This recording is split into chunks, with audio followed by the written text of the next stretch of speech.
Okay, everything is rolling? Is this one recording? Yep, the red light's on.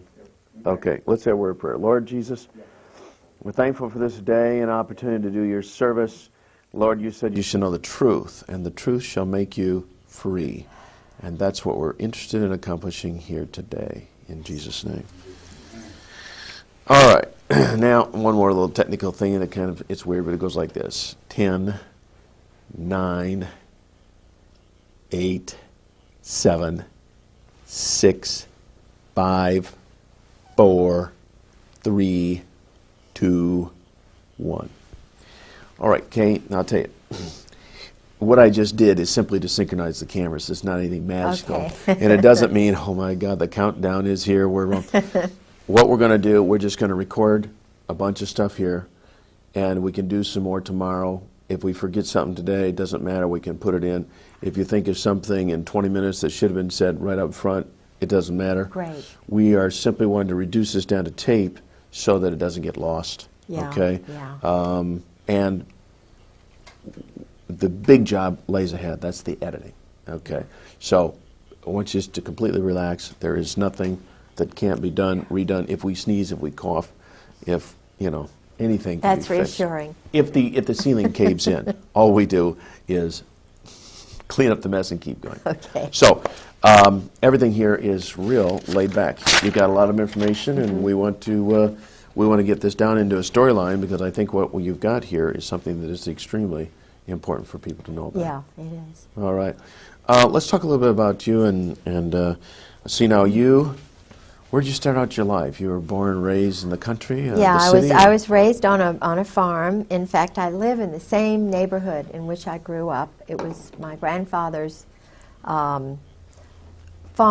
Part of it was divided into thirds. But in 1939, my grandfather was an obstetrician in Norfolk. He was also in the Naval Reserves. He was in charge of military intelligence in Norfolk, which is the largest military naval complex in the world. So I was born in the Naval Hospital, which was the NATO headquarters, and brought home to my grandparents' farm. My father was in the South China Seas on a naval vessel. My uncle was in the Navy. So I come from a long line of military civilian folks. They were not full time military individuals. They had jobs, and they would go into the war. They would be in reserves, and as my grandfather was, he stayed in and retired a Navy captain. But I live in a house that was in part of my grandfather's field. And is that right? Yeah. That's very interesting. But I'm being strangled financially by this Army intelligence group, JAG group, that my husband. Now, JAG, is that JAG? JAG, Judge Advocate General. I think American citizens do not realize how many JAGs are in our court system, and they take orders. They are in the chain of command, they're active reserve, and they are in our court system everywhere you look. Not just federal, state and local? Everywhere, yeah. And they're going to meetings once a month, and if there is a case like many of the military intelligence wives like myself, and we have information that would come out in a divorce hearing or whatever, they totally control it. It is Judge John Moore, in my case, in Virginia Beach, is an Army Ranger. He is active reserve. He's a VMI Army colonel. He's a graduate of VMI. In Virginia Beach, in the courts, there are at least 6 judges, and I'm including commissioners in that, because in Virginia we have a system where the commissioners do a lot of the decisions. And all of these in Virginia Beach who take care of military wives are military judges. No, you mentioned the term VMI. What is that? Well, VMI is Virginia Military Institute, and it's where General Marshall, the Marshall Plan, went to school. It's a little West Point. There's a lot of tradition there, but it's based on the Greek sort of Spartan military concept. And my father went to Washington and Lee, which is also in Lexington. And I know that there is some sort of, I won't say cult, but there probably is some sort of club? Secret society. Okay. And so it's very, very tight clique. But what I was trying to say is that the judges are military men, and they're not independent. They take orders. They take orders. There's a chain of command, and in my particular case and the other 11 military wives whom I have met so far, there are many, many more, but they've all been handled the same way. Mm-hmm. That's not a normal divorce at all. You know, I've heard of these kind of situations before, but it's never been put so concisely and so reasonably that there would be a connection why some people just, no matter what attorney you have, it doesn't matter. Oh, no. The divorces and the settlements of assets never go the right way. No, and there's a FISA court, which I know is involved in my case. What kind of court? Foreign Intelligence Surveillance Act. It's a Justice Department secret court that American citizens are not aware of. There have been a couple of articles on it. It's a small group of men, and I think there's a woman on it. I believe there's 7 justices. And in reality, the article that I read, which was given to me by Mike Fuller, and I know he would not mind me using his name, he's a government assassin. He was like my husband, a government assassin who did... When you say assassin, you're talking like character assassination or kill people? No, killing people. Okay. He's a mercenary, government mercenary. Okay. He was in Afghanistan and in Rhodesia, South Africa. And I met him and his wife through Sarah McClendon. He's a real wonderful patriot who is speaking out about what the NATO community and the Army and Marine Corps are doing. And Sarah McClendon, she's an old warhorse, isn't she? Sarah saved my life, literally. Really? Yeah.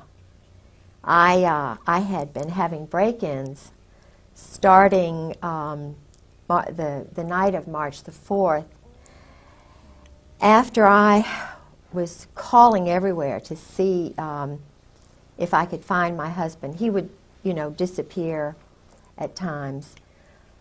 And I found my husband's diary, which I have here, which they have been not anxious to have get out. Uh-huh. No, they meaning? General Sheehan, General Krulak, Marine Corps colonels, generals, Al Gray, Cook, and especially General Joy. Joy. General Jim Joy Uh-huh. and General Carl Steiner they're evil men. And they are in this diary meeting with my husband almost every day in Beirut. They trained the men in black who killed those people in Waco. It was General Joy and General Steiner. Steiner's army, dirty tricks, special operations. And this is what my husband does for a living, is train mercenaries, young boys from countries like Romania, Cuba, Dominican Republic, Haiti, all these countries. They're training them to be murderers. And the taxpayers' dollars are paying for this. Okay, now they train them just through the normal channels of the military. These kids join the Army or the Marine Corps, and then they select these kids based on some criteria to train them? They psychologically profile them. The profile, which is similar to my husband's and Lee Harvey Oswald's and McVeigh's and some of the others who were all part of this program. Jeffrey Dahmler was profiled and hidden. You know, what most Americans do not know is that all of these men were Jeffrey Army. Dahmer, he has a military background? Of course. They're all Army. Oh, okay. They were all picked out because they're perverted or twisted. Oh. Yeah. Sexually perverted. Sexually perverted and therefore, you know. Yeah. Well, now I don't think McVeigh was perverted the way Dahmler was, but certainly the group that my husband is overseeing are twisted. So part of the criteria, they look for people who have got something in their history that gives them a weird bend. Yeah.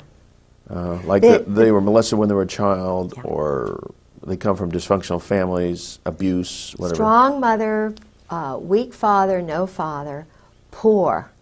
Because these guys are looking for security, so they will stay in the military and do anything for that security. This was my husband's scenario. My husband and Oswald are just two peas in a pod. Huh. Exactly the same personality, the same type, in the same elite group, I might add, which was doing work with communists and Russians, with Czechoslovakians and with Romanians. I met assassins, I met drug lords, Fahim Kordobawi, whose family were the drug lords in the Bekaa Valley. I mean, he knows the elite of the elite of the elite, and that's why I was warned twice not to talk. And you were warned...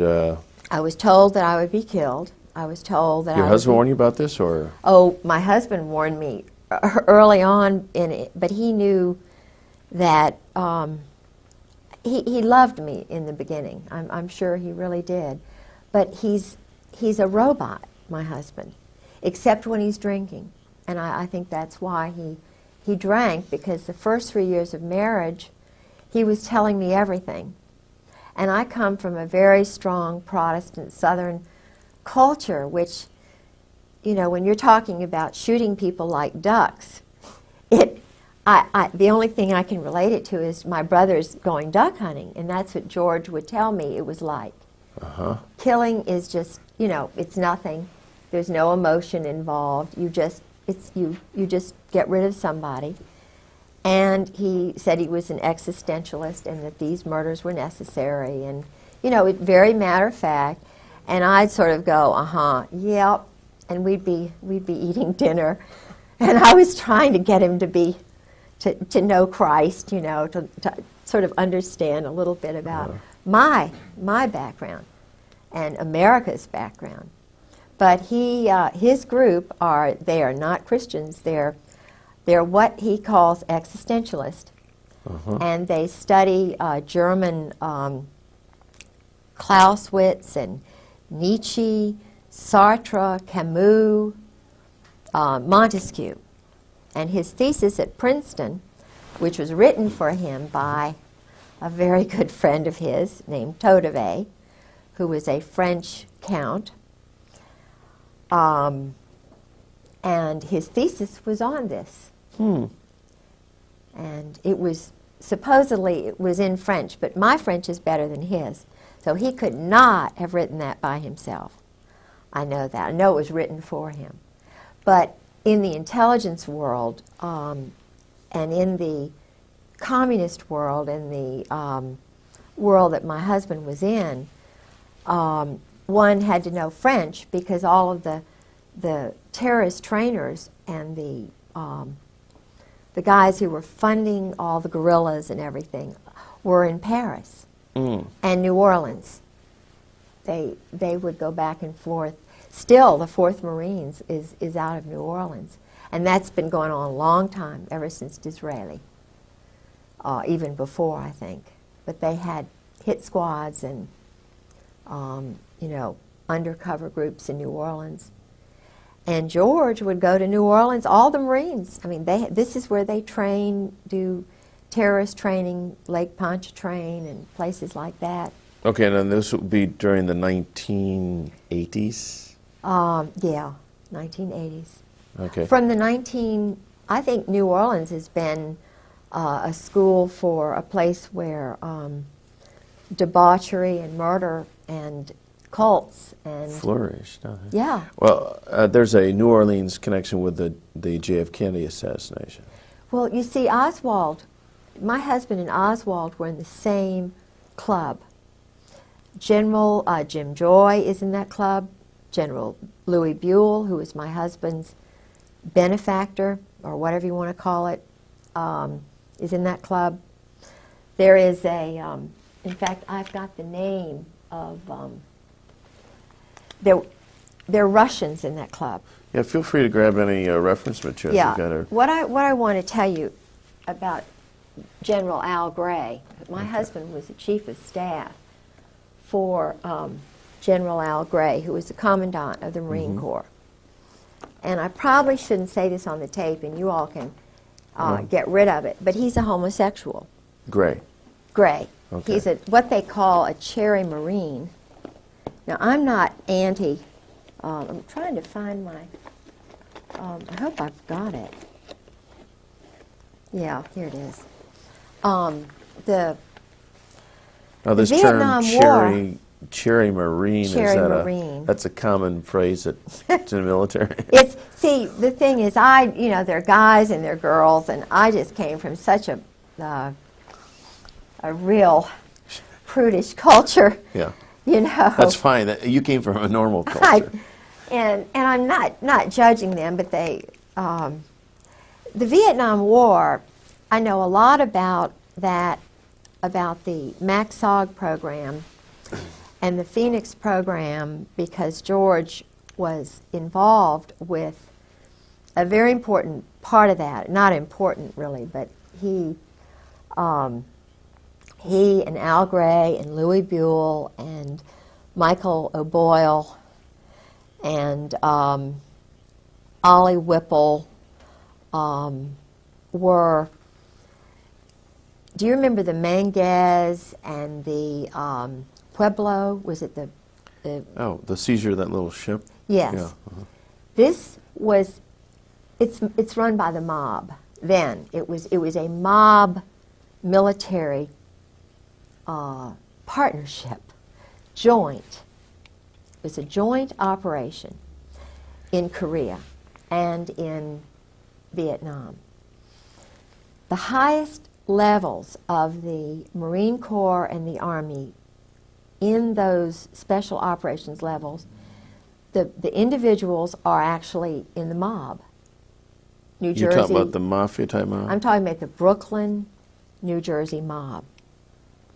My husband, Al Gray, Sheehan, they're all Brooklyn. Cap Weinberger. Heinz Kissinger, there's the Boston mob, which was shipping weapons back and forth to Northern Ireland.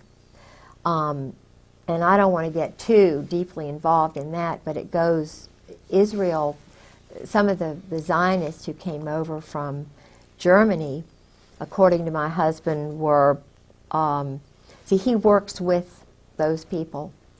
They do a lot of money laundering in the banks, cash transactions for the drugs that they're bringing over through Latin America, the Southern Mafia, the Dixie Mafia, which is now my husband's involved with in Miami.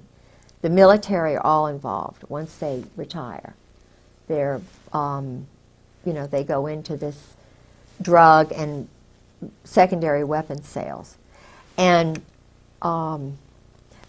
before I forget, I want to find the name of this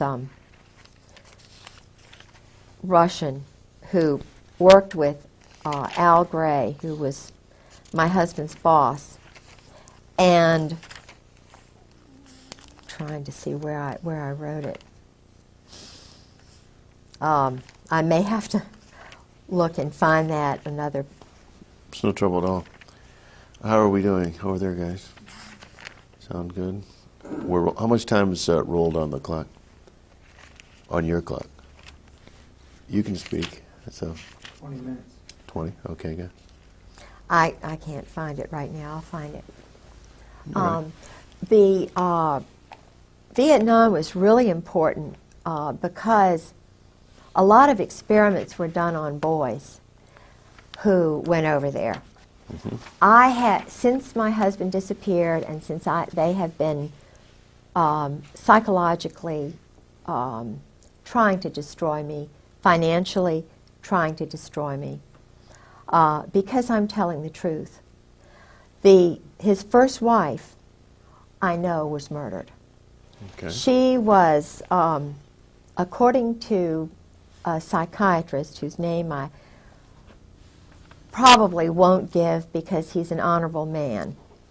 I was given permission before I went public with Sarah McClendon at the press club anonymously, but they knew who I was on the 3rd of July, 1996, was when I came out with a small group of people. But before that time, they were trying to handle me, to try and get me to be quiet. They tried threatening me and so forth. And I'm trying to remember where I was, what I was going to, the point I was going to make. I can't remember now what I was going to. It was something important. Oh, yeah, General Jim Joy. Yeah. I called General Jim Joy on the phone. I was trying to find where my husband was because I didn't know whether I'd have any money to, food to eat or what. He just walked away, and I knew that the Marine Corps knew where he was. But I was being handled psychologically. On the 4th of March, my home was broken into. They had elaborate plans to handle me. The 4th of March, 96? 1996. 96. And keep in mind, he had disappeared on the 28th of December. Of 96. Of 96, 95. Okay, So put yourself in my shoes. I have no idea where he is. He's done this before, and each time I was totally traumatized. So I get... What happened during this break-in? Well, they were looking for the diary, which I have here. Okay. I don't have the original copy, but this is the diary. Okay, can you lift that up so Yeah, we can... sure. Yeah, just... This is it. It's his Beirut diary. Kind of hold those. So Yeah. This is it. Okay. And it's in his handwriting. The Beirut diary tells how the intelligence community, the Army and Marine Corps assassins, snipers, are how they operate in a city during a crisis. My husband was the liaison between the White House and President Jamal. So my husband is a friend of Scrokoff, McFarland's a Marine. All of these men are personal friends of George's.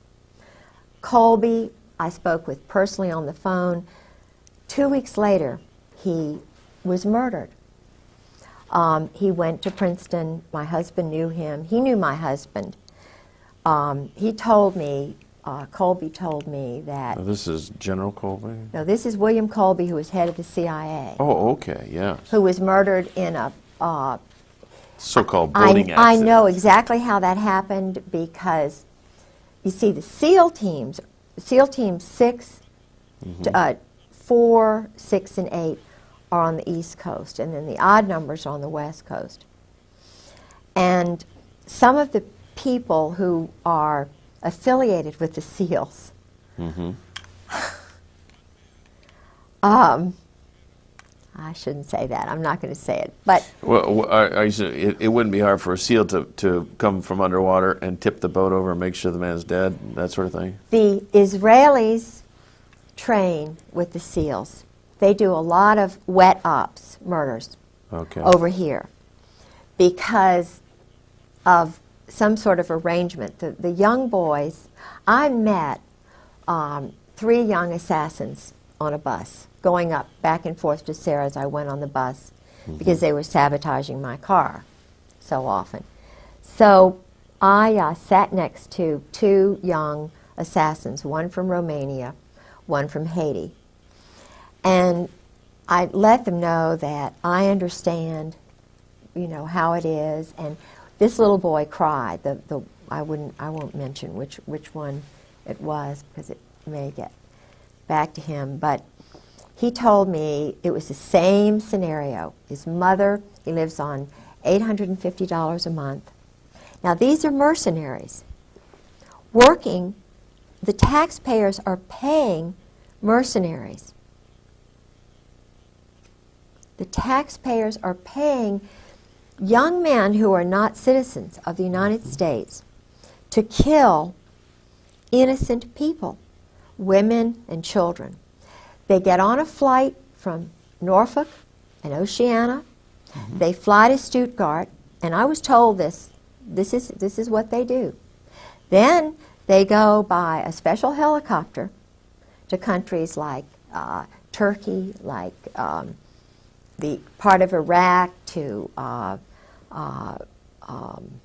Algeria, to parts of Africa, and they do wet ops. They'll just, you know, murder 5, 10, 20 people, and then they blame it on the Arabs or they blame it on somebody else, but it's actually NATO rogue assassins, because there are men from Australia, South Africa, Britain, that I've been able to determine, and a lot of these other little countries that are sort of wanting to get into NATO, they have little boys that they pick out, and they call them special. They use the word special, meaning elite, irregular, in order to entice these boys because they don't have much ego. So if you call being a criminal, in other words, they are protected. They know that they are above the law. That's what my husband's above the law. Judge John Moore is above the law. Colonel Barry Cantor, my husband's JAG colonel lawyer, is above the law. Grover Wright, Marine Corps. A lot of these guys who were judges had their wives gotten rid of. Judge John Moore had his first wife thrown into a mental institution before he became a judge. He battered her. And I spoke with a man who has a Purple Heart, 2 people who knew Hannah very well. And Hannah Moore was deeply in love with her husband. He got back from Vietnam. He was an Army Ranger. He battered her. He physically and psychologically abused her. And she started screaming, you know, doing because I was battered and bruised. A lot of wives are by these Vietnam vets. But if they're a colonel or if they're a rising star, the wife has got to be crazy because they've got too much invested in these men. And it's a very small cult. I mean, I have heard the things that they do when they're colonels. It's some of the same things that they do in Cap and Gown, which is the Princeton version of Skull and Bones. My husband went to Princeton after he went to the Hun School for 4 years. Okay, now we should probably clarify a little bit about, you mentioned Skull and Bones, and Many of the people wouldn't be familiar with that, and the cap and gown. So what are these clubs that these young inductees are pulled into? Secret societies? Secret societies. And again, is this to make them feel super special? Yes. And also put a control on them Yes. so that you never tell these secrets? Yes. Oh. That's it. You have got it. You know, I've heard a lot of child molesters. I mean, people who are not connected with the military, just plain old child molesters, will molest a child and then tell them, now if you ever tell, you know, they'll take a cat and strangle it and kill it or something. This is what I'm going to do to your mother. This is what I'll do to you. Yes. Bad things will happen if you ever tell. That's right. And children grow up believing that I must never ever tell. And they don't, generally. That's right. Unless someone comes along to help them see the light and come out of it. Yes. And you see, my husband is frightened to death. I believe that his brother was murdered to keep him in, because he had gone through 4 years of this mind control. And the man who did it, you can see this on the video, his name was Charles Caddock, and another man named Alexander Robinson. Okay, Charles Caddock. Caddock. And the other one? Alexander Robinson. Alexander Robinson was a Marine, very well-connected Presbyterian family, whose family member was the influential one who brought over the Saudis.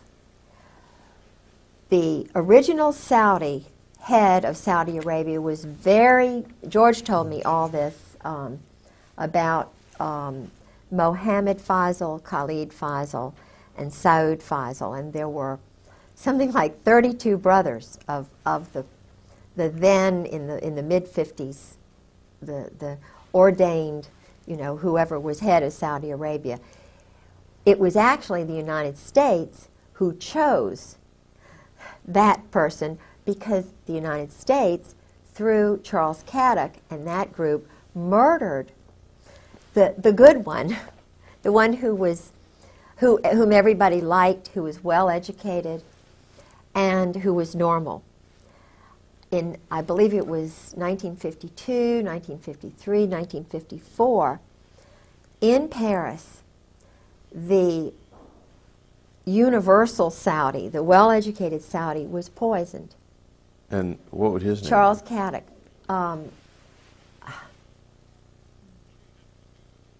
I don't suppose it's all that important, but anyway. I'm trying to remember. I think it was Fahim, or he died in Paris. And so his brother, his half-brother or whatever, was the father of all these 32 boys, and the 3 oldest now were snuck into the United States. I have a degree in history, Virginia history, undergraduate degree, and master's in Scottish history. And being a Southerner, we always look at, you know, past is prologue. And I jumped into the Saudi Arabian books to try and find out something about the Hun School, which is in Princeton, started by a physicist connected with Einstein in that group. So I was looking for the Hun School because I knew they went there. And they're in all the brochures. They're very proud to say, you know, we have the Saudi royals went here. President Cheeseborough brags about going over there and being wined and dined, and you know. So I only found one reference, but it was a reference that said something like they went to a prep school in the United States. That's all they said. Well, it was the Hun School, and my husband was one of the playmates. Charles Caddock was the bodyguard, quote-unquote teacher for these guys. So they would go out and play in the woods, and they were doing homosexual things with them. You know, I mean, there was a lot of money. They bought a big house. Yeah. And so. Okay, now, I was momentarily distracted. Okay. Explain to me a little bit about this, the homosexual event here. Well, George, for the first 3 years of our marriage, was drinking entirely too much, and he was trying to let me know about his world, and I'm not judging him. He's a bisexual. Okay. And I he believe. needed help. He needed help, he needed Still love, does. he needed cry. He Yeah. still does. Mm-hmm. He really needs help. And the handlers knew that I was changing him. I was taking him away from this crazy cult Right. that he'd been in all these years. And I mean, we were going to church. He even walked down the aisle one time when Tony Evans preached at Scope. I mean, he was overwhelmed. And At Scope. No, at this. Scope in Norfolk, it's a big auditorium. Okay. And so, but he was a little boy when he was, it's mind control. MK Ultra, somebody said. They had a group of men, psychiatrists in New Jersey. I don't know where this place was, but they would go, and even his roommates in Princeton told me about it. George never, intentionally, he never introduced me to any of his friends. So I had to cold call all these people. I got their names and addresses, telephone numbers. I called all these roommates at the Hun School and at Princeton. Mm-hmm. They told me things about George and, holding hands with, with Caddick and other people, about being a cheerleader and going off and so forth. Now, a cheerleader, this is a kind of a trade name, right? No, he was a cheerleader for the At Princeton. At Princeton. Okay. And he traveled with the football team. Okay. And here is a guy like that. They put him in the Marine Corps. I don't think that was very nice. Do you know what I'm saying? It was hard for him. But it was part of the the long-term vision. Absolutely. They wanted him long-term. And it's because of the Saudis. This is what I believe and what his roommate believes. He had a roommate at Princeton who was also at the Hun, who's a dear, dear, wonderful. His mother is an Anglican. His father was a Jewish doctor from Brooklyn, and Jack is a dear. And we talk to each other a lot on the phone. George sort of, dismissed him because George was getting in with another crowd. George got into Cap and Gown, which is the same kind of fraternity. I mean, it's an eating club at Princeton for intelligence officers. It's Cap and Gown. Would they have anybody involved that wasn't intelligence-oriented? Football players and so forth. But I have a feeling that Cap and Gown has a lot of intelligence officers and boys who may have been raped. Of course, they'd never talk about it. Right. But I know that the initiation is, they get very drunk, and even in the Marine Corps they do that. It's called dining in. They have the shellback ceremony. They do a lot of homosexual enticement. The boys are, when they come in, when they're new recruits, they strip them nude, they violate their personal parts. There's a lot of that is going on. What about even now? Tailhook? Yeah. Is there a connection? Yeah, sure, because the cream of the crop is doing this. They're having group sex parties. And that was a Navy operation too, wasn't it? Yeah, but the Navy and the Marine Corps. Of course, maybe we ought to, for those That's another. that tailhook, they don't know anything about. Tailhook was refresh our memories. Well, tailhook. In fact, when I was single in Norfolk, I know one of the people who was deeply involved with tailhook, who was the captain of the Saratoga, was very much involved with this kind of behavior. And I know a lot about the, see, I never thought about group sex. This is so awful for me to contemplate that these orgies are going on all over the Mediterranean, that the captains, lieutenants, the men who rise to the top are the ones who are picked to play the games, the pool parties, the nude pool parties. And they have secretaries who come in. I've talked to 3 guys, and of course my husband, who went to these parties.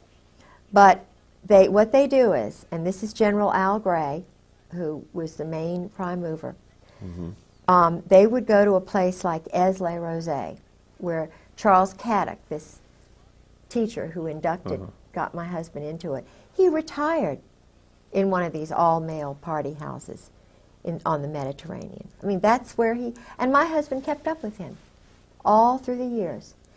But these sex parties and orgies, they're all homosexual in nature, or well, is there some heterosexual? They start off with the wild secretaries. It's kind of, you know, my husband did those in Indonesia. He did them at a place in Northern Virginia with his first wife. I did not know any of this. I knew absolutely none of this when I married him. He told me he was loyal to his wife. He wanted me to think he was just apple pie, because I'm just a one-man woman. Right. When I took that oath to marry him, love, honor, and obey, that's me. But he, when he was married to his first wife, was just an addict. He was a sexual addict, an alcoholic addict. He loves, you know, terror, and his whole little soul was just being sucked away from him desperately. And he needs Christ. He needed me day in and day out. He did not need to be. What he's doing now is running more of these operations. You know, as you describe this, I can't help but think of Bill Clinton. Well, of course he was. He was one of those profile boys. But the difference between Bill Clinton, and I'm not saying Bill Clinton's better, but Bill Clinton did not go, he didn't know anything about the assassinations. Bill Clinton, when I was living with Sarah McClendon, the senior White House correspondent who saved my life, because she said, Mrs. Griggs, you get up here to Washington right now or you're dead. You're going to be dead. And I still feel as though I probably will be. I'll certainly be financially ruined. They are still doing psychological operations in my home, sabotaging my car, messing with my telephone, my radio. You cannot believe what I've been through in the last 2 years. It is horrible. And it's being done to other women and other wives and other men who don't go along with the program. They are murdering Marines. They're murdering sailors. Of course, one of the best ways for you to stay alive is to do what you're doing. Really? Reduce this, oh, absolutely. Reduce this to video, get this scattered all over the country. They won't touch you, because if you're dead, that validates everything you're saying, see. So, well, they poison people. Publicity is the best thing you can do. Yeah, one of the things that was happening to me after, oh, I must tell you about General Joy. I found his name all through the diary. And what was really strange was that George had mentioned him early on in the marriage, but then after a certain incident at Camp Lejeune, which I think is very interesting, relating to tailhook and something that I did there. I'll tell you about that if I can remember. I called, it took a lot for me to get General Joy's phone number, because the Marine colonels were not going to tell me, because they knew I was investigating. So nobody would tell me about General Joy. I called a person in George's address book, who was a general, pretending that, I was updating my Christmas card list. Yeah. And I just wanted to find Jim Joy's telephone number. He said, oh, he's up there. He's running morale, welfare, recreation for the world, a payoff job with the mob. And he's living outside of Quantico. And here's his phone number. So I call him up. And keep in mind, my husband is infamous, Princeton graduate, chief of staff for Al Gray, who runs all the dirty tricks for the Army. Linda Tripp worked for Carl Steiner, who was a partner of, Jim Joy and Carl Steiner and my husband were the triumvirate in Beirut. Okay. And Linda Tripp worked for Carl Steiner down there This would be approximately in the 80s. She and her husband were both Delta Force duos. They send them, but then they divorced, so that broke up that. But she's a dirty tricks person, Linda. Anyway, so I call General Joy and I say, General Joy, this is Kay Griggs, and I'm George Griggs's wife, chief of staff under Al Gray, head of half the world, dirty tricks, special operations, wet ops. And he goes, no, I don't believe I know your husband. Exactly his words. And I'm taping it, by the way, because they took my tape. They started coming in and putting sticky stuff and running my, just mind jagging me. putting sticky stuff. On the tapes, and they would put the tapes on different, they would go to a lot of trouble. They would take things that I said on one tape and put it on another, and they were having fun with me psychologically. But I taped this conversation with General Joy, and I said, well, that's really strange, General Joy, that you don't know my husband, because I'm sitting here on my bed, and I'm looking at my husband's diary that he kept the whole time he was in Beirut. And you're in there almost on every page, you're in there a lot. And you're going over to Cyprus and Rome, and you're, getting money for weapons, and, and then they're going to Tel Aviv, and they're doing this and that. And I said, you mean you don't know my husband, George Griggs? And you're a Marine, and he's a colonel? He went, oh, that George Griggs. Because he knew I had the diary. I see. Then he said, oh, Miss Griggs, let me call you back. Let me call you back. So he had to confer with General Sheehan, General Joy, General Gaiman, General Hartzog, and his little cabal, particularly General Gray and General Krulak. So he called me back, and he was just like a little puppy dog. He said, oh, Ms. Griggs, I'm going to be in Norfolk on the, the night of the 5th, 6th, and 7th. I'll be at a morale, welfare, recreation meeting at the Marriott Hotel, and I would like to meet with you when I get there. I'll be getting in around 5 o'clock, and I could we could go to dinner, or you could come and have breakfast the next morning. We could eat, blah, blah, blah. Or 11 o'clock, now I have to speak at this luncheon engagement. You're welcome to come to that. Or we can meet at, he went through every hour of the whole time. He could not have been more insistent about meeting me if he'd been my father, my birthday or something. And so you did meet. I did, but I was afraid of him because I knew this he is was General an assassin. Joy. General Jim Joy, the one who got Noriega out of Panama. He and Sheehan, the one who was behind the whole operation in Panama.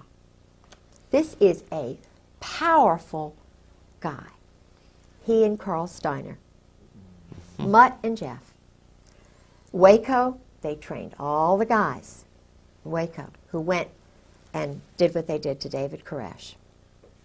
They're the ones behind all the black helicopters and Sheehan. They're the ones, you know, doing all the stuff down there at Kathy McDaniel's down at, you know, in Fort Polk, Fort Hood. That's something new on me. Kathy Daniels? Kathy McDaniel's had a little talk show.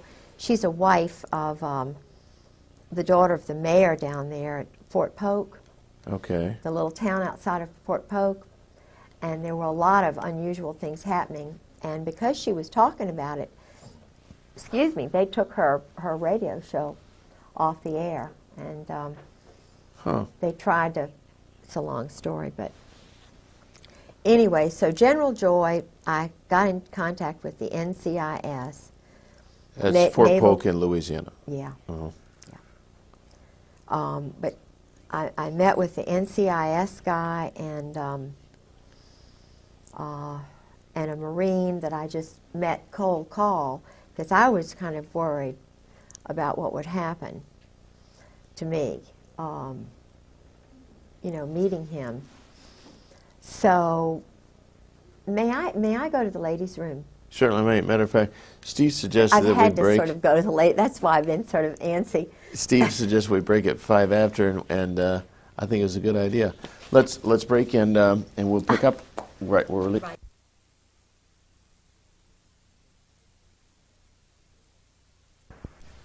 Well, I think you're fine doing it. We're rolling. Is this one rolling? All three cameras rolling right now. They are rolling. Good. Yep. Everybody check in. All right. Here we go. Okay, now Steve, come on over here and take a quick glance at the at this monitor. Notice how she's framed here. Does mine correspond about the same? Oh, okay, I see what you're saying. Oh. I gotta take a better look.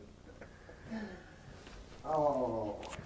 So that we cut back and forth, we are. Okay, I see what you're saying. Actually, yours is like you say. Yours is a little bit tighter. Okay, just take it wide. Do you want this one in a little tighter?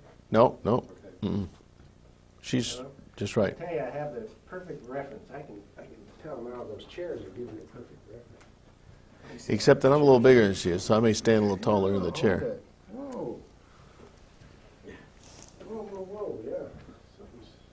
Oh, the distance, maybe.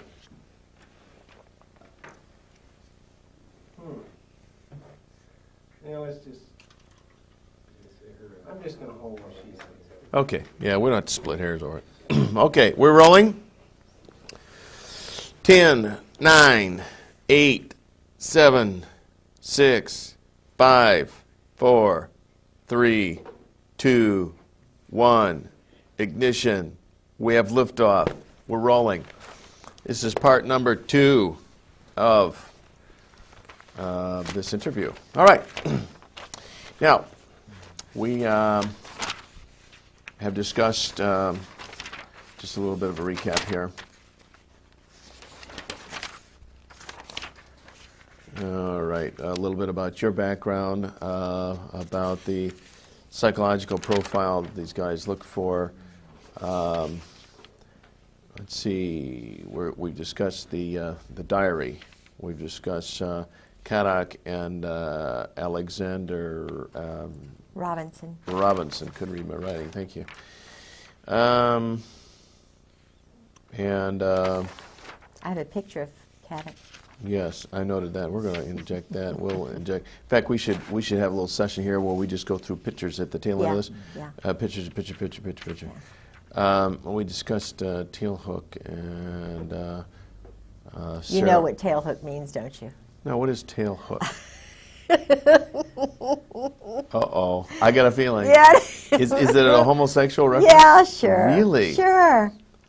Did you know that, Sure. Steve? Isn't it something? Yeah. And the average person on the street has no idea. No. You know, it's like Watergate. Well, the Watergate Hotel, that makes sense. And tail hook probably is some reference to, you know what I honestly thought it was? When you refuel a jet or something. It is. But you look, see, the planes look like this. Because, see, I was told this by Jerry Unruh. And Jerry Unruh was a captain when I met him. We were just partying. You know, I had a group of gals, and we were all school friends. And everybody hung around this place called Poppy's in Virginia Beach. It was the place in the mid-'80s when I was at the Virginia Center for World Trade. Well, Jerry was in there. He's an intelligence operative with Scrowcroft, Crow, you know, this whole McFarlane, Ed Wilson, who's a really good friend of my husband's, who's a really bad guy. Anyway, they're all some of them are doing this Rush River Lodge thing, you know, which Angleton was doing, where Woodward would go to these big orgy parties. And George went to a few of those. But this, you see, is the plane, and it kind of looks like that. Okay. And yeah. it refuels. Uh-huh. See, that's what the hook is for. That's called a refueling. tail hook. Yes. Uh-huh. But it has a double meaning. A double entendre, sure. Because and I went to the preceding show 2 weeks ago, and they had the tailhook booth, and I have some stuff, I don't think I have it with me, but tailhook souvenirs, because they are really trying to promote that, you know, the charitable function of that organization. Yes, of course. Now, the fact that that cover got blown on those tailhook things, that Paula was a Coggin. major snafu, right? She had to try very hard to get that out. That was at Camp Lejeune? No, I think it was in Las Vegas. Okay. But, oh, my thing went on in Camp Lejeune before tailhook, and this is why I got flagged. Oh. Because I stopped all the go-go dancers in the officers' clubs, and they got very mad with me. Ooh. I can tell you that story. It's true. Yeah, but why, you didn't realize what you were doing at the time? No, I was just incensed, you know, that they would allow topless women, young girls, in the officers' club dining room while I was trying to eat late one night. And George says, well, you know, you just have to get used to it. If you think this is anything, you ought to see what goes on in Okinawa. Well, this was 91, 90, it was before tailhook. And the Lord is always with me. Sometimes I don't know where he is, but this particular night, it was about 9 o'clock, and I was starving. And I was really mad because his reaction wasn't, I'm sorry, this is offensive, do you want to go in town to eat or something? He didn't do that. He attacked me. It was a chance to educate me the way they were educated. I see. Get used to it, bitch, you know, Yeah. excuse my French. That's right. But that's really what he was trying to do. Well, they were all young married officers. Now, I worked at the chamber, and this is taxpayer money. This looks bad. They had, you know, wedding bands on. And one of the guys, two of the guys goes out with one of the girls. So I'm going, after having said, don't you see anything wrong with this picture? And getting no background. I thought, oh, boy, I've got a camera in my pocketbook. I am going to see Marty and Oogie, my old roommate from St. Mary's, little Episcopal Junior College in Raleigh, North Carolina. And I said, whoa, little Lucille Ball comes out. And I just kind of grabbed that little camera with the flash, and I get me 3 little flashes of scattering people. So Just light. because the camera's going off? Yes. So that said to me, it proved to him, God, truth is light, light is truth. You know, hey, this isn't. I mean, God proved it. I didn't do it. I didn't argue. I just took pictures. They scattered. Then what happened? What happened to the pictures? Well, he tried to grab my camera, He, my husband. right. But there were still some men in there, you see, and 2 of the girls. And they were looking at me like, you are, the girls were probably thinking, oh, you know, but the guys, they saw older colonel, chief of staff here, wife. It was bad from the perspective of me being a wife, witnessing this, being ordered to shut up. So I took the camera when he wanted to grab it from me, and I went like this. I mean, it was real battle time, major. My brother was a championship wrestler, you know, and I don't know anything about holes, but I knew this was self-preservation time. And I just said, well, I'm going to the ladies' room, huh? Yeah. So I went to the ladies' room, and I hid the darn thing. And he wanted to know where it was. We had a major battle. But the end thing that happened was I wrote a nice letter, found out the name of the manager of the club, because I knew protocol. I knew you can't go and just really mess everybody up. And I sent a letter saying, is this normal to have it, to the club manager. But I sent copies of the pictures and the letter to the wife of the general commander of the base and the wife of the commandant. Oh, man. You wanted to get in trouble. With the pictures. Uh-huh. No, I mean, Or you thought you were going to... helping the wives. Yeah. The wives, at this point, no doubt, are privy to all this stuff, right? Yeah. See, I thought, in the real world, this is what you do. Somebody...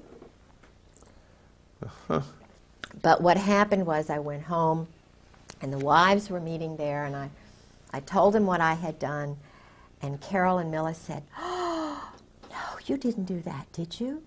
George won't get promoted. You know, he was trying to make general. But Louis Buell had already died. He wouldn't have made general anyway because of Sue. I already found out about that. But I didn't know that at the time. So, but Charlotte Moore, whose family are better educated, and she's kind of the leader of the pack because she's more rational than the rest of the wives. She said, Kay, thank you very much. We appreciate what you did for us. And then all the rest of them kind of, you know, they're like little puppets too. But then I found out from Brooks West that I was flagged. That General Gray had me marked as a troublemaker. Gotcha. So after that, no more stories while he's drinking. You know, it was a very, he was having to balance them and me. You know, he was, I think he was challenged by me because he, you know, he knew that I was a free spirit. He didn't understand Christ. He didn't understand what my boundaries are, but because he was a little bit intimidated by my sense of freedom and my, you know, openness, which comes from a complete understanding of where Christ is in my life, you know, and I follow in his footsteps, but I'm a free spirit because I'm created independently, as we all are, and my husband never had that ability to be free from the time he was a teenager. Because early on he was made captive to these other matters, the homosexual encounters and the shame that brings and the control. So he was a bent twig early on. Yeah, and he had the Saudis were beginning to pile into Russell House at the Hun School in Princeton, which is the school that my husband was in for 4 years on scholarship. He never saw his parents in 8 years. Now think about this. His parents were shipped to California, I believe strategically so that they could control his mind. Okay. He was too poor to fly out there. I think he did go one time when he was ROTC on a flight that took him forever and a day to get out there. But he had an uncle later on who bought a house in Princeton when he was in college. So he had a little bit of nurturing. And this uncle became his father. Okay. And this uncle's 2 sons and the next door neighbor became his wife. He knew he had to marry because of what he had gone through, and it was, I think, so shameful and so hard on him that he married right graduation day practically from Princeton. University, where he had 4 years in ROTC. And he was in the Cap and Gown Club, which, as I mentioned before, is an intelligence sort of football kind of scholarship club. But what's interesting is my uncle, who was in intelligence, Ben Delaney, went through exactly the same hoops. I was thinking, you know, when I met my husband, this is, and it probably was God in many ways, but I thought, isn't it amazing that Uncle Ben, who was the football quarterback star for Princeton, the one year they won the whole national thing, he was, he went to the Hun school. His father and mother were both killed or something happened to them. And I think they were a fairly well-to-do, prominent family. He was handsome, wonderful, just a neat man. So he went on scholarship to the Hun. And then, and he went in, it was crew and all these other things. He was in Cap and Gown. He was, he played on the football team. He wasn't a cheerleader. My husband was a cheerleader. But they were in exactly the same pattern. ROTC scholarship. They left ROTC. They were dependent on the government, on the intelligence community, you know, selling weapons to whatever country. I know the country, but in other words, they were doing work for the joint under the table all these years. Okay, and directly under whose instructions to sell these weapons? Do you know that? Yeah. Okay, and who would that be? Well, it's the Israeli Zionist group in New York. Mossad? No. Well, what would they yeah, call but themselves? everybody thinks Mossad, like they think CIA is just a bogus sort of thing. It's really Army intelligence that does just about everything. They run a lot of the psychological profiling, which is done at Quantico with the FBI. It's all a very small group. Harvard professors connected with, you know, the Tavistock and Dar es Salaam, and there's a sexual perversion group in Vienna and one in Colorado. I think that little girl was part of that experiment, you know, who was John murdered. Benet Ramsey? Yeah, yeah, because I had some. Well, you know, that raises an interesting point, because here's a high-profile murder that goes nowhere. No investigation, nobody's pinned. It just goes on and on and on. The parents are involved in that program. But somebody higher High up level. is protecting them. Absolutely. And the same thing that you're describing about the military. Sure. If you're in the clique, you can get away with murder. Yeah, absolutely. Absolutely. Murder, literally murder. And I had a group of visitors.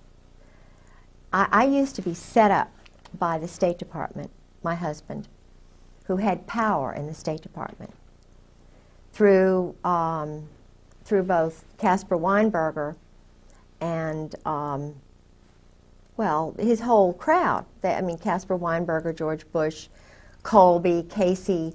My husband was in that clique. He was in the Princeton Marine Corps clique. Rob, Warner, you know. You're talking about Senator Rob. Yeah, they're and all Warner. Marines. Pat Robertson, all 4th Marines. I mean, they're all involved in this. They know, they're running everything. Now, you mentioned Pat Robertson. You're talking about the 700 Club, Pat Robertson. Yeah, Okay. there's a power thing there. And it's all male, it's all white, and they know the murders are going on. They're surgical, they're strategic, they're political. But what I was going to tell you is I was used because I was the most gullible in high school. And I'm very, very spiritual, and I love people. So, and I was driven to meet all these people from all over the world for some reason. So they would feed me people because they knew I would react. It's kind of like Monica and Bill. I think they put Monica in there to have something on Bill. That's my own feeling. Sarah McClendon feels the same way because... And Linda Tripp was there to guide the situation. Absolutely. Of course. Linda Tripp was Delta Force. Linda Tripp was trained by Carl Steiner, who's in the diary with my husband. Carl Steiner is called a snake, and he tried to trip up Schwarzkopf. I mean, he was trying to take the whole Iraqi thing over because they had been baiting, you know, using the Israeli rogues in Turkey. They were having little zigzag wars. It's all to sell weapons. It's all about weapon sales. It's all about drugs. It's all about funny money. Making money. Of course. And the head, Krulak, who is the Commandant of the Marine Corps, his father, Victor Krulak, worked with this Russian, Czechoslovakian double agent who was worked with Al Gray, who was enlisted at that time, rose right up to the top because they were involved with Butcher and this whole crowd that was trying to pick fights. And they were not, they were Army and Navy together, joint. And George kept saying, George calls them the members of the firm. He calls them the members of the firm. I've heard the Brotherhood. They're very close. And it's a small group, and it's very hierarchical. I had Caspar Weinberger's bodyguard farm me when I was at Sarah McClendon's. Now, farm you. Yeah, that's a term that they use. Where they cultivate? They well, not cultivate, but just want to find out kind of, they're doing profiling on me. Women are hard to profile because we're very easy. We're very easy if you understand women. And I think they need more women in human intelligence because we'd solve a lot of these problems like overpopulation or whatever it is very quickly.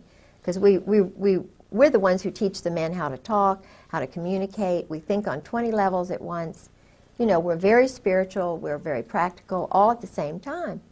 And they make mistakes by pegging women as crazy when really they're very anxious to solve problems. They're just very frustrated to see a lot of wacko things going on that don't need to be going on, but the guys don't see it.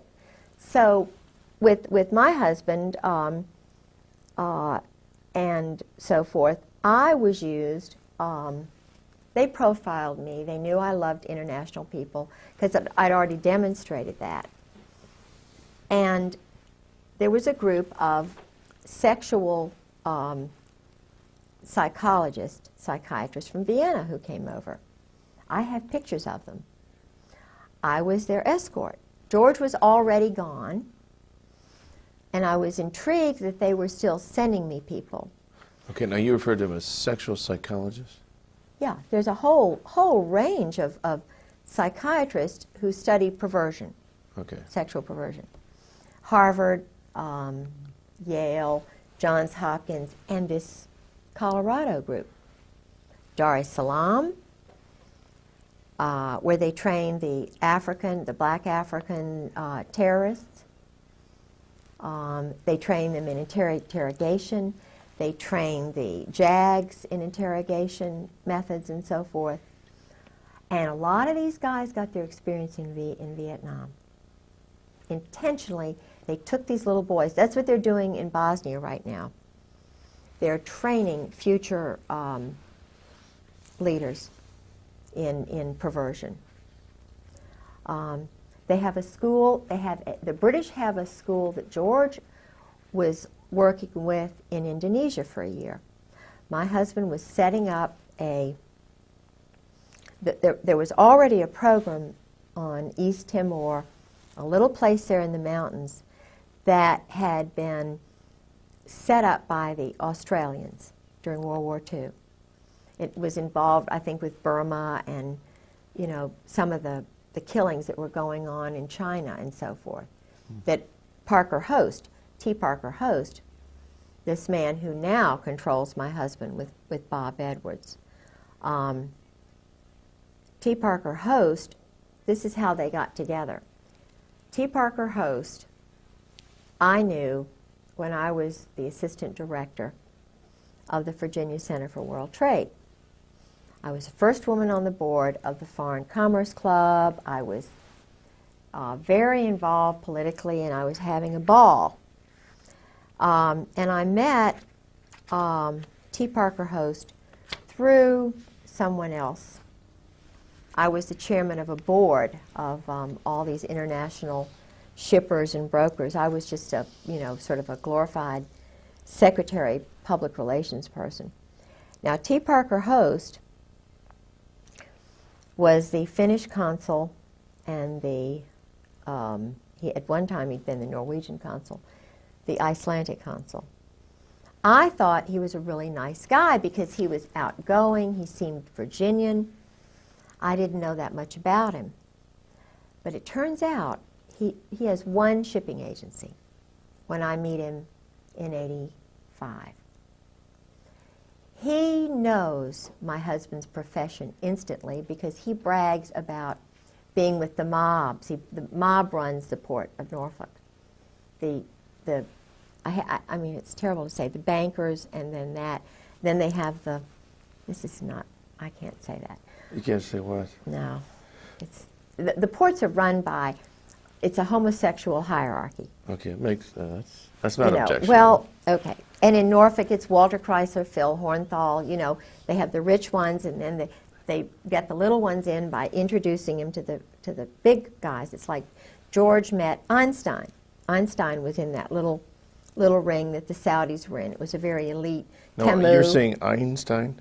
Albert Einstein Okay. was in that little Princeton ring before he died.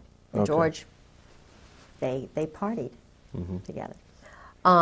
Anyway, so the Norfolk crowd runs the port. It's very organized and so forth. And I knew the person who was running the Maritime Association shipping agency, very nice man who was that way. But I didn't know it, I went out with him. I like him very much. I mean, he's a very nice person. But And completely homosexual. Completely. But he liked me, and I thought he was wonderful. Many homosexuals are very he's engaging a very, people. very nice guy. Well, his best friend was T. Parker Host. He lived with him for a while. Well, I didn't think anything about Parker because, he'd been married and had a couple of sons, and I thought, well, this is just a guy who's moved away from Newport News for some reason and settled in Norfolk. I thought it was unusual. He didn't have any friends. I didn't know. But it wasn't because of that. It was because Parker had some questionable associations with mob figures, with assassins. He was in the Burma Special Operations Command. He liked living a dangerous life, and he bragged about it to others. My husband and he gravitated to one another. And I thought it was wonderful because my husband didn't seem to have any friends. So I sort of fixed him up with Parker. Well, Parker's the one who did me in, Parker plotted, and it's a long story, but basically, and this sounds petty, but I wouldn't go out with him. And I'm not saying I did anything that was, it's just that he wasn't my type. Obviously. Well, I mean, but he just was, he's boorish, he's loud, he's kind of rude. So you're saying even just in a social context? Yeah. So what happened was, because my husband is so close to Bush and McFarland and Scrowcroft and all these guys, Parker starts getting in with my husband's friends and cultivating them.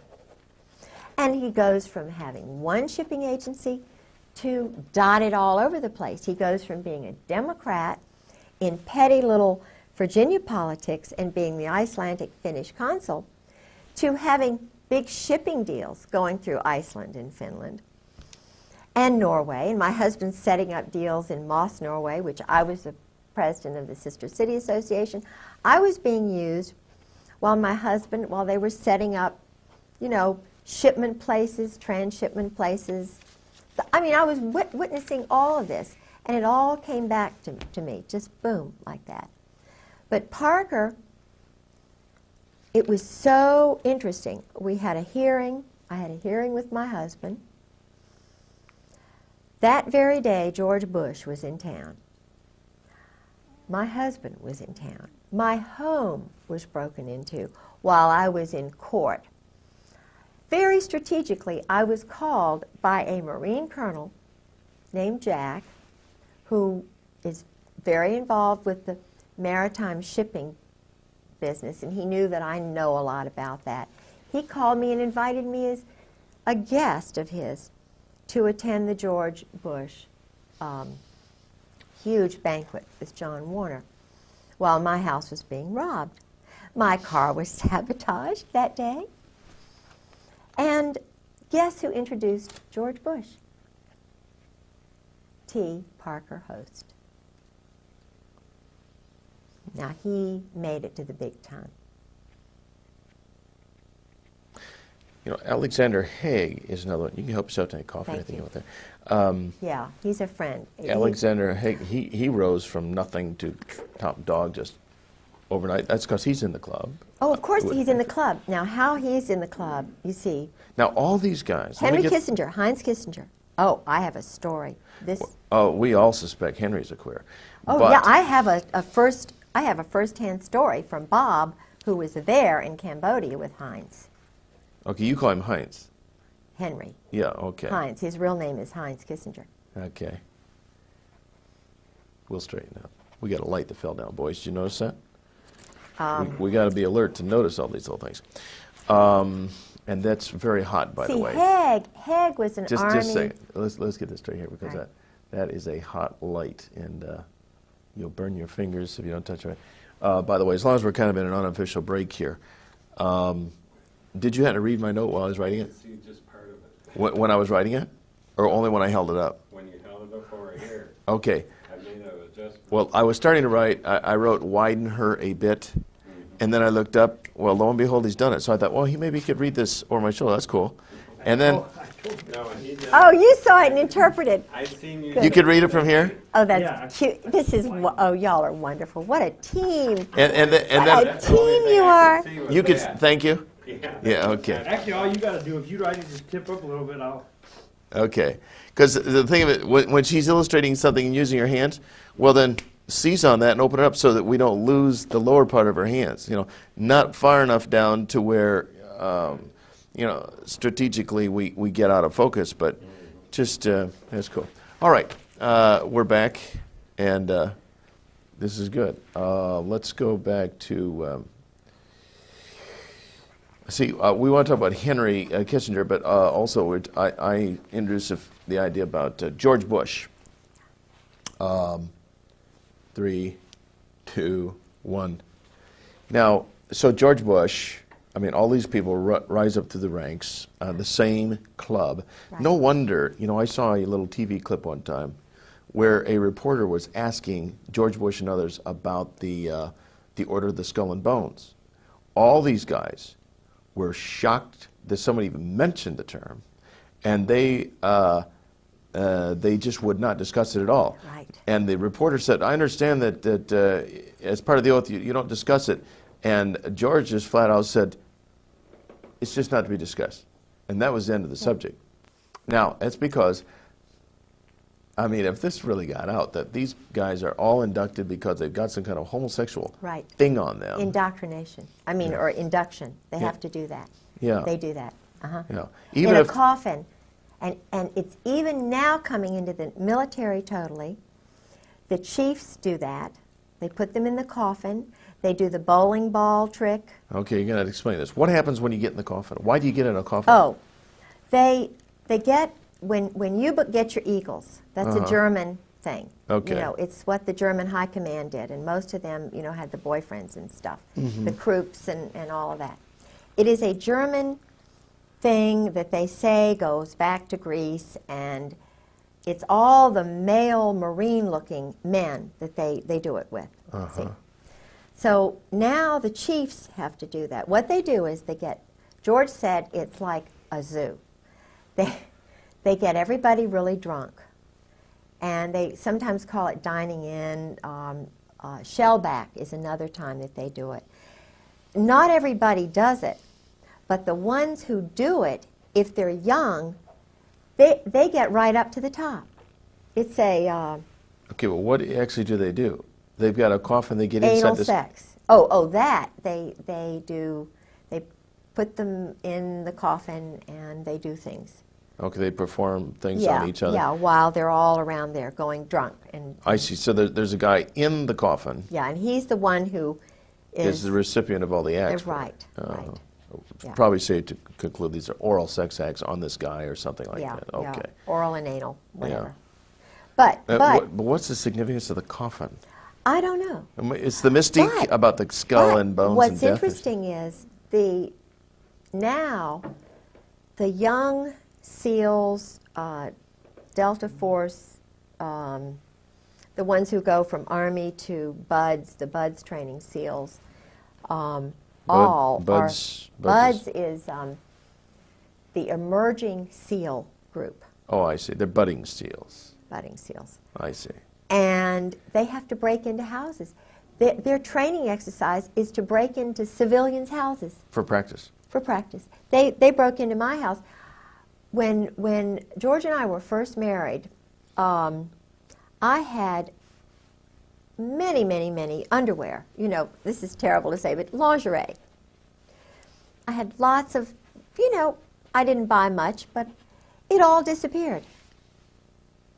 And then when the psyching was beginning, I had white blouses, but they would all have black dots on them.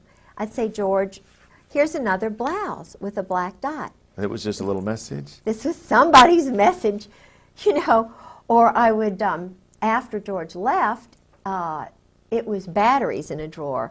You can't tell the police I opened up a drawer where I had 6 batteries and now I've got 50 batteries. They're going to say, well, of course you're crazy, And I started my little sob with a screwdriver.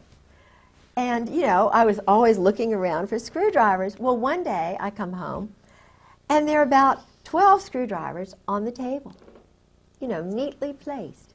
Well, you can't call the police and say, I've got 12 screwdrivers,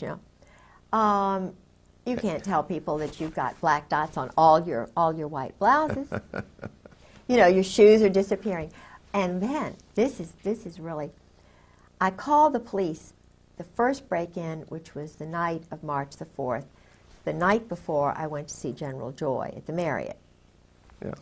Well, I had already called the police when I was battered because I was just bruises. I made O.J.'s wife look like Marilyn Monroe. I mean, you talk about. And I was doing this because I thought it would help him, have 45s put to my head, and he's laughing. He'd strangle me and put his finger on my jugular vein, and he'd just say, now don't you dare move, Or I'd be lying in bed, and he'd do a jap where he'd just push me off the bed. You can't believe what horror I went through to try and get this man to understand what Christ's love is about.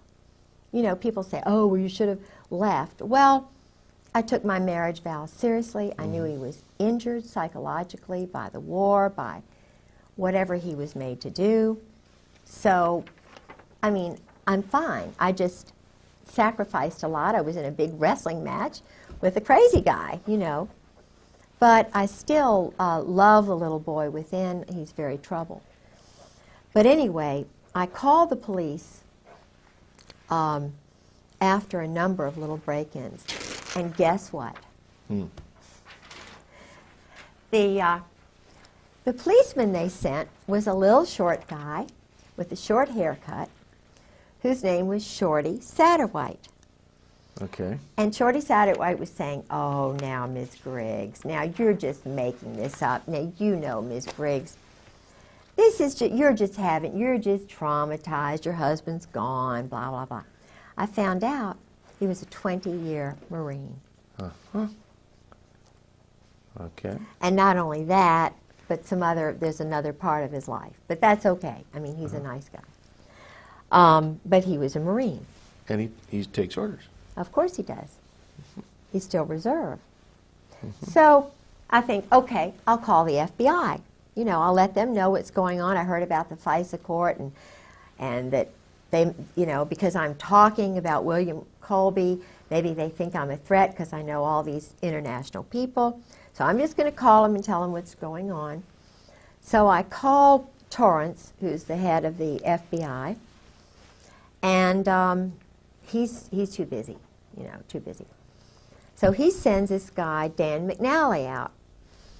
And Dan McNally is a very nice guy, and he has this girl interview me, and I type out something about Georgia's history and what I know.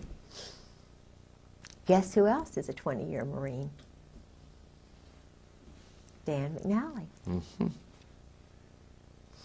And it just so happens that Dan McNally's best friend, and he's not married either, but that's all right, his best friend, who is from North Carolina and never married, is a best friend of Fred Hentz, who's the one who took me to this place, Mahi Maz, where I had the 2 death threats, who was graduated from college in flat 59. He was intelligence. His father was a German high, part of the Kaiser's elite group. Mm-hmm.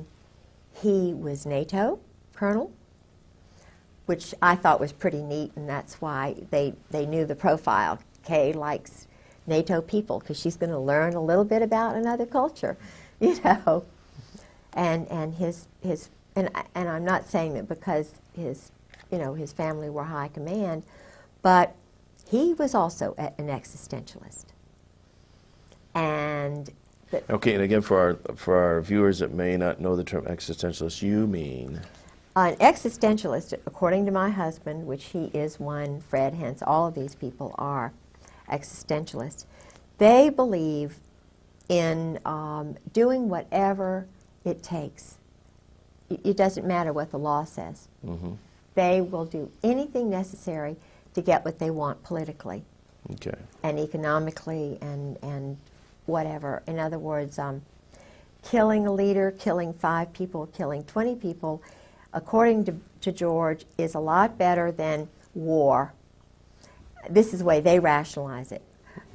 You didn't used to kill women and children in war when the British Army, when they were pure kind of, you didn't go out and kill. I think Dresden, they did do some of that, but that was Walt Whitman Rostow and his crowd. And he's a very dangerous man, because Walt Whitman Rostow is a communist. Okay, and in what capacity is he? Oh, he was one of the wise men in Kennedy's administration. I think he was probably responsible for the movement that got Kennedy murdered. I believe it was an Israeli group which did it with some of these rogues. Okay, now when you mentioned wise men, is this an insider term? Wise men, yeah. Kennedy's wise men were guys like, the Harvard crowd. And he was trying to bring them in to change things around a lot. Uh-huh. Walt Whitman Rostow was the one who got us into the Vietnam War because he wanted to sell the weapons and stuff.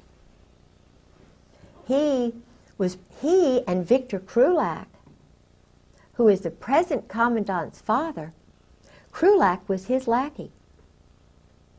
Walt Whitman Rostow's lackey.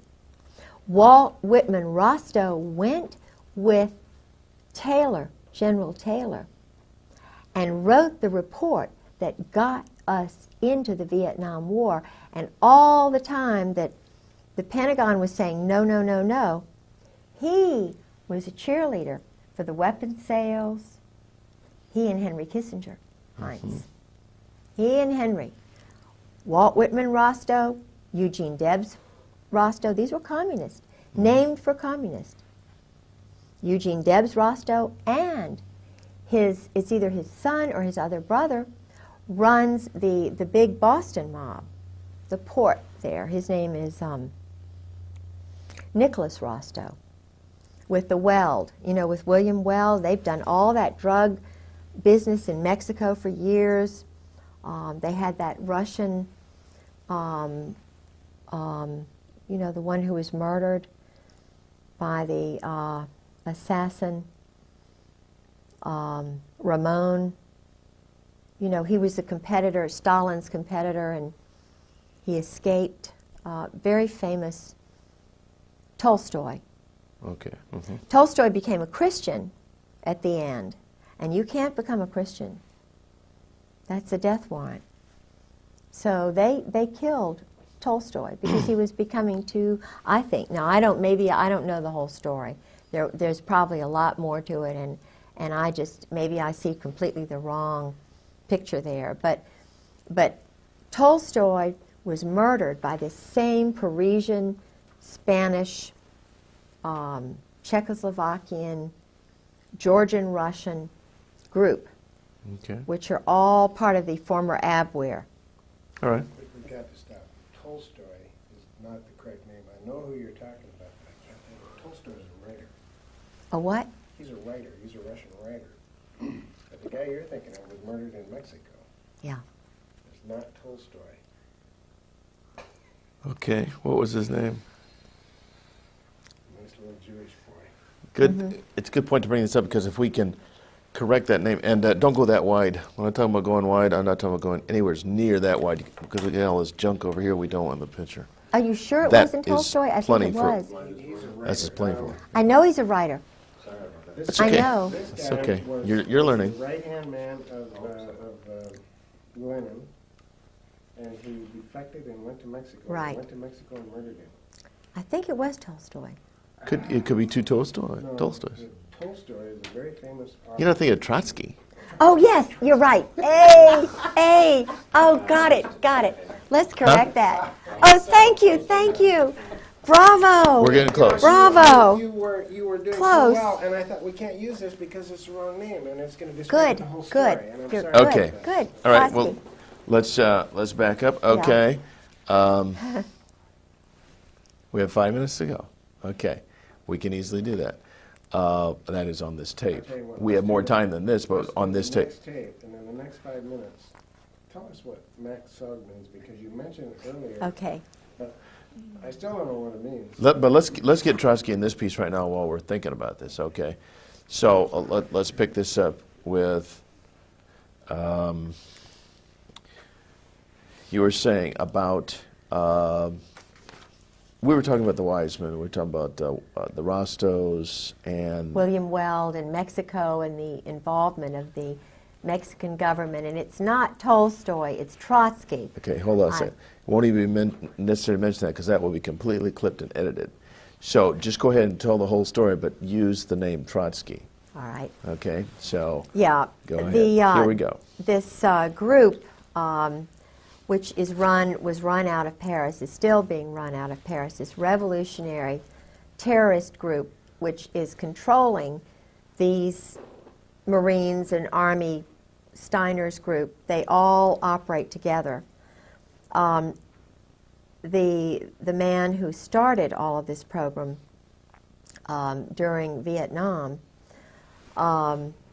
used communists who were in the Spanish communist movement. They actually promoted communists in the OSS, which was started by this William, Donovan. Okay. So they were promoting and using communists who were actually wanting to get rid of our form of government as a stepping stone to world domination. So this group now in the Army and in the Marine Corps has communists at the very top who are really, existentialist, which means they don't believe in God, they don't believe in Christ, they live for the moment, they believe in sort of one world which has no religions in it. Right. They're the ones who put Napoleon in power, they're the ones who put Oliver Cromwell in power. They're the ones probably who actually were behind the Roman Empire and maybe the Egyptian Empire. They put puppet people in power, and they actually run it from behind the scenes. Now, Trotsky, as I understand it, was escaped from Russia. He had become a Christian, I understand, and was working with agents in the United States, Israel. And he was considered a threat. So he had to be silenced, killed. There's an excellent book which I have called The Mind of an Assassin, which is about the background of Trotsky's assassin, a young man named Ramon, who was trained, he was Soviet paid, I think he had experience in Spain. They organized it in Paris, I believe. And of course, up to the present time, there have been assassins operating out of Rome, Milan in particular, Naples, and Paris. And these are all anarchists, all mob related. They use mob funding. And of course, drug money to pay for the weapons, which are brand new weapons. The Bosnia Bazaar, this is the reason we had the war in Bosnia. The war in Bosnia is simply a stage to train assassins, to be a market for brand new weapons, to be a marketplace so that the drug money can be used. And the Army runs the whole show. It's totally run by the Army. The CIA is a bogus thing. You know, it's Training and Doctrine Command. It's NATO. It's SHAPE. Supreme Headquarters Allied Powers Europe, started by Eisenhower. It's a totally independent corporation. Its main function is to sell weapons and launder money. You're talking about CIA? No, No, I'm talking no. about SHAPE. SHAPE. Okay. CIA is kind of bogus. I mean, That's it's just there. a trade name for the media Oh, it's to use. confuse us. It's just to get us off the track. It's all being done by Army people who are now joint, because the word joint comes from the group that brought over a lot, and a lot of good people came over, but they came over illegally to kind of escape Nazi Germany and stuff. I don't know that much about it, but I do know that the funding organization, one of the funding organizations was out of New York, and it was called the Joint.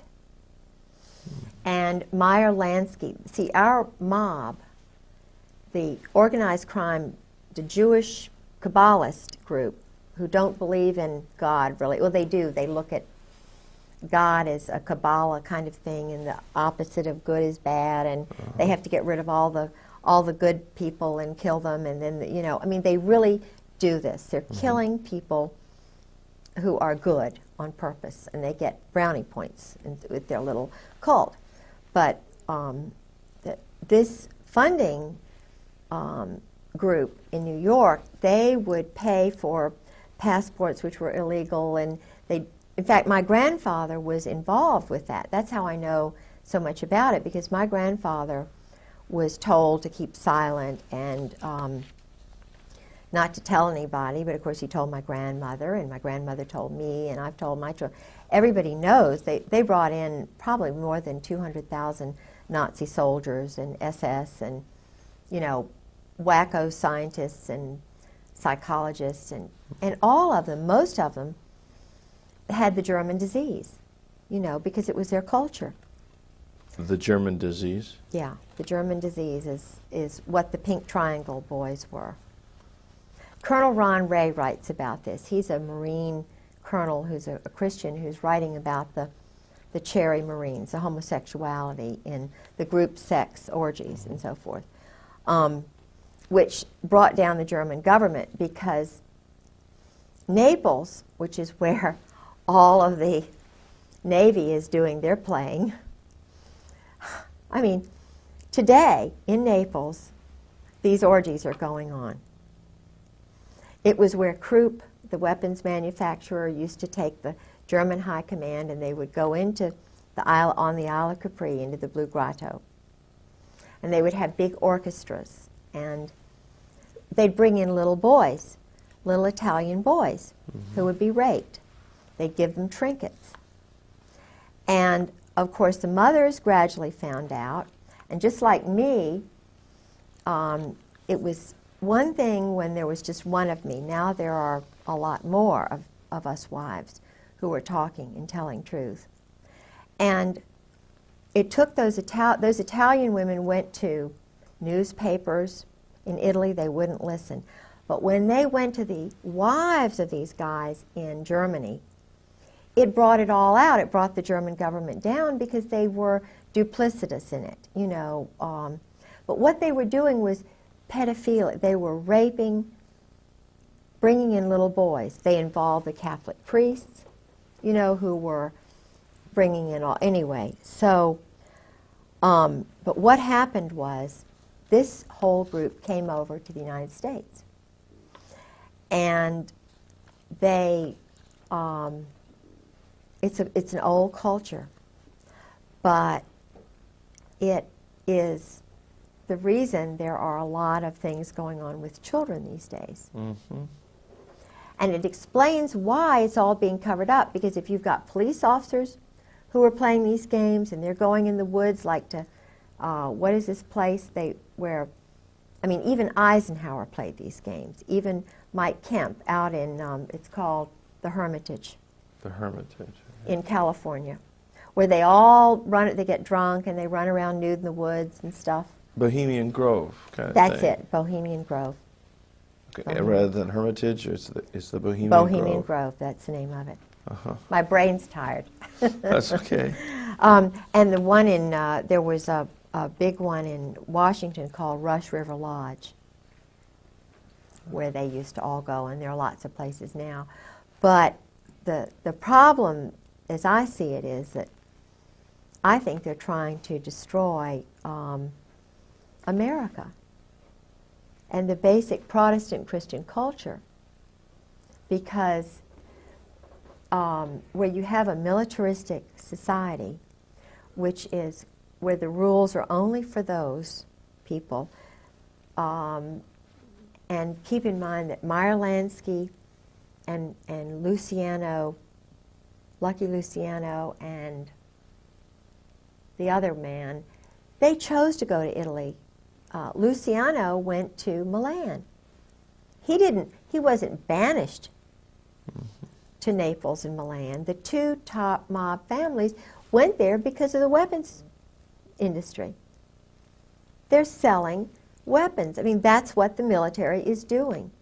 It's totally controlled by the mob. Look at this. Weinberger was General Douglas MacArthur's. He spied on MacArthur in Korea. Who was MacArthur's nemesis? Albatross. It was none other than little old intelligence. I'm going to tell every move you make. Weinberger. Young, but he did it. He brought down MacArthur. Every move MacArthur was going to make, he broadcast it through the chaplain, his little intelligence network. And he got brownie points with the group because he brought down the big lion. When you get rid of a big lion like that, you get a big job. You've done good work. And they needed to get rid of MacArthur because he didn't want to keep the wars going. He wanted it over, and you know, it's like General Trefay, who took over after the Vietnam War was over, and he was on C-SPAN in August of '96 with former Ambassador Whitehead and a few of the other the State Department Vietnam people.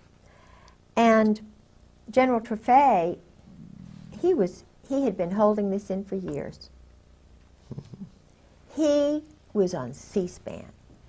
This man let it all out. He said,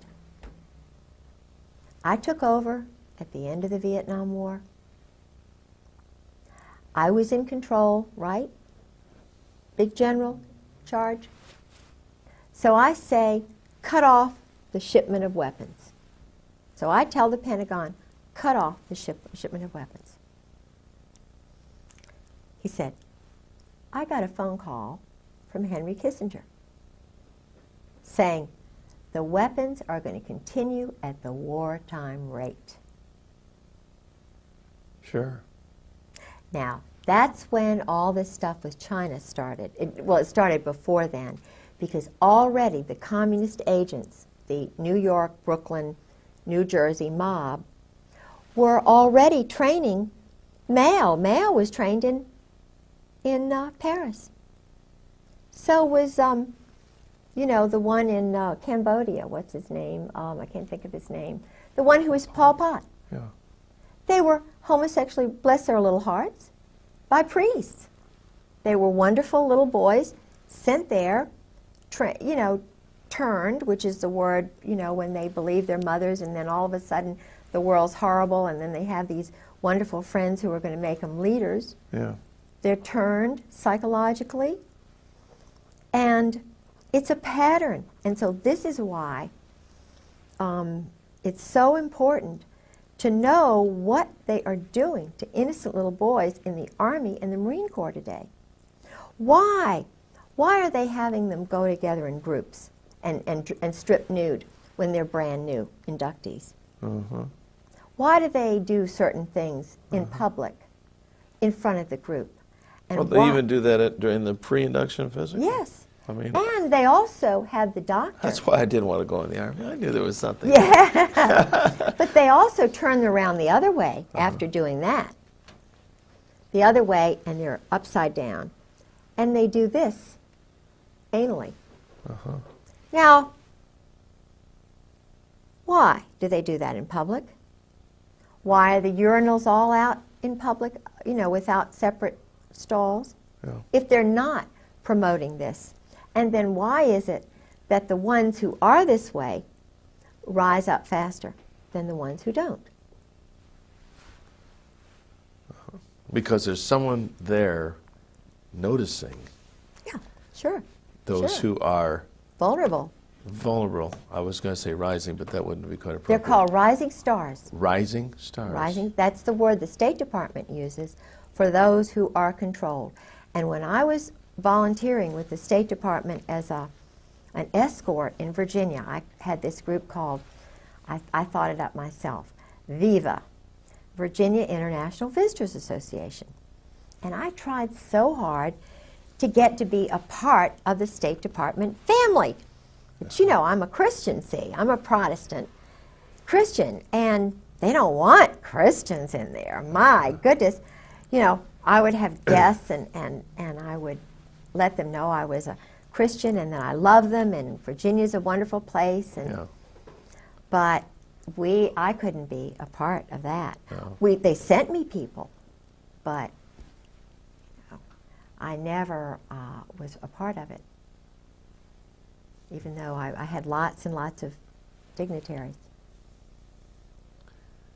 Did you ever have any contact with Madeleine Albright?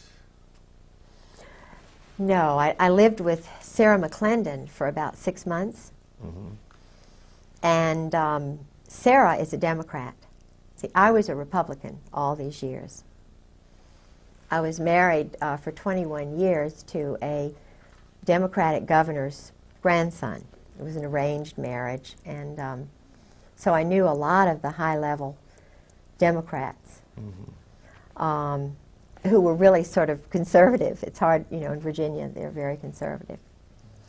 So when I stayed with Sarah McClendon, I had become a Republican, you know. Huh.